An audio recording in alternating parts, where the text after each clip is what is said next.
Well, some bombshell developments in Virginia, where Attorney General Mark Herring is announcing he believes the state's ban on same-sex marriage is unconstitutional. He plans to ask a federal court to strike it down. Meanwhile, according to a new Fox poll, this is a national poll, voters remain split on the issue, unchanged from a year ago. 47% say good idea, 47% say bad idea. So, is same-sex marriage losing its power as a political wedge issue? Angela McGlowan is a Fox News political analyst. This case in Virginia is so surprising to so many people, Angela, because just of the turnaround since Democrats swept the top offices in that state in the November elections. All of a sudden, you have the new Attorney General doing what the former Attorney General, Ken Cuccinelli, said he would never do, arguing that the state's ban on gay marriages is unconstitutional.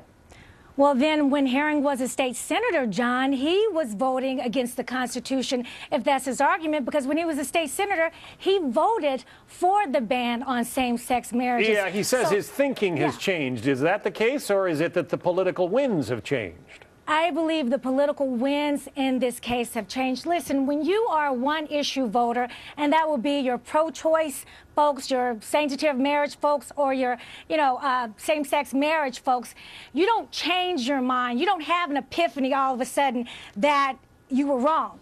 And the bottom line is this. Here we have the chief law enforcer of the state actually not only trampling on those Virginians who voted for an amendment to ban same-sex, we have the Attorney General going against the 10th Amendment that actually defends states' rights. This is a state rights issue, and the Attorney General, the first thing he's going to do is compare the ban of same-sex marriages, John, to interracial marriage when the state said that that was illegal. Also, the desegregation of schools. He's putting that on the same playing field. Well, it is interesting because he is going in the opposite direction from what most state attorneys general would do.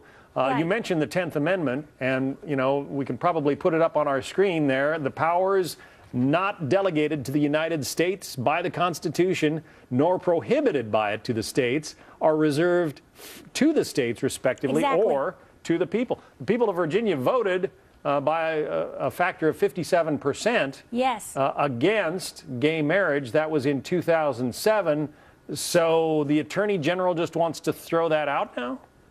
Well, he wants to throw that out. And listen, same-sex marriage or abortion issues, they will always be a political wedge. So I'm not surprised that with the national poll, the country split. But, John, we cannot legislate morals and values. You can't have a law dealing with how you feel about marriage. However, we do have laws that we vote for that's upheld by our states and also by the Constitution that our forefathers put in place. Even Barack Obama, President Obama said that he's for now same-sex marriage, but it should be up to the states to decide what they want to acknowledge as marriage or not. Well, it is a can of worms that a lot of states are wrestling with now after some of these court decisions and Supreme Court decisions. Angela McGlowan, thank you. Thanks, John.